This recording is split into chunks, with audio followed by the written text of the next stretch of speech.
Genetics. They decide your eye colour, your hair colour, whether you'll be a talented musician or whether you'll be tone deaf. They decide pretty much everything about you before you're even conscious of your surroundings. So the new Mercedes-Benz SL's fate was decided long before it hit the road.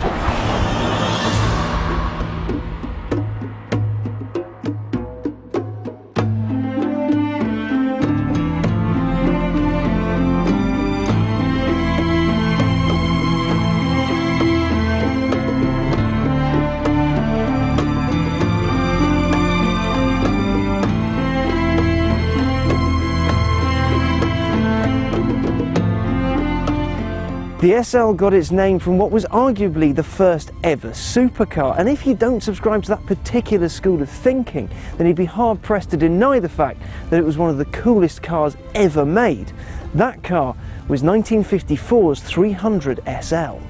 The 300 SL, otherwise known as the Gullwing or Thing of Your Dreams, was so named thanks to its 3-litre engine and its sporty and light, or sportleicht, qualities. The first generation was obviously pornography on wheels, and the second generation remains one of the most beautiful cars ever to grace the roads. The third generation was very blocky and 80s-ish and had the second longest production run of any Mercedes after the G-Wagon. The fourth generation was even blockier but perfectly suited the 90s, which was the decade in which it fell. The fifth generation was very smooth and swoopy and cool, perfectly befitting a turn-of-the-century car such as it was. And now we're on the sixth generation. It looks remarkably similar to its predecessor.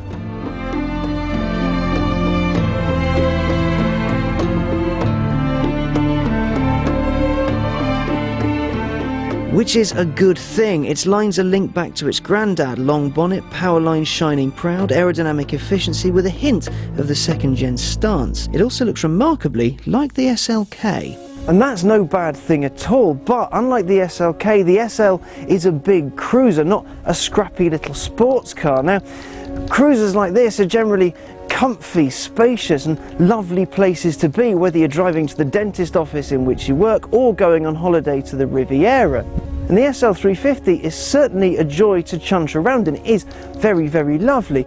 But it weighs nearly 1,700 kilos. Not exactly light, is it? I mean, for such a vast vehicle it's okay, but it's pushing it a bit to say that it's light.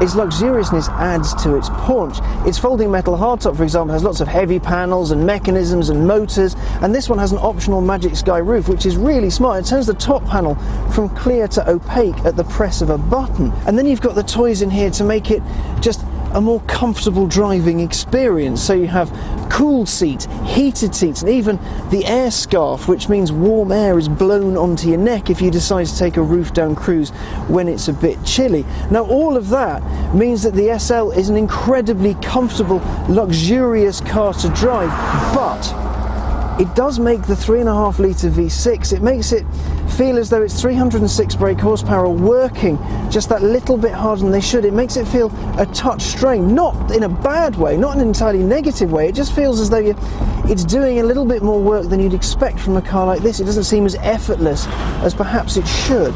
Don't get me wrong, it's still quite brisk. 0 to 62 comes in 5.9 seconds and it'll hit 155 miles an hour. But you do expect a big GT to simply shift, where the 350 SL needs some time to get going. To drive, it's immensely comfortable in all the standard modes. You don't so much drive it as be blown by this invisible air. You float from corner to corner. It's so comfortable and so costing and so lovely, but it does have another side to it. You can set the suspension and the gearbox into sport mode, which transforms the character of the car. So you end up with a really sporty, quite fun and engaging drive, something you don't expect with an AMG. And with the bigger engine cars, you do expect just to press it and off you go into the distance at the drop of a hat. But in this, you have that option just for that little bit of edge, that little bit of extra engagement where you have to push the car, you have to feel it, you have to hear it. Where the original, which had a similarly sized engine, was designed for speed, comfort and exclusivity, defined an era, the new SL has evolved to suit today's needs. It's bigger, full of toys that the mid-1900s could only dream of, and has eschewed the pursuit of maximum speed in favour of a more relaxed life.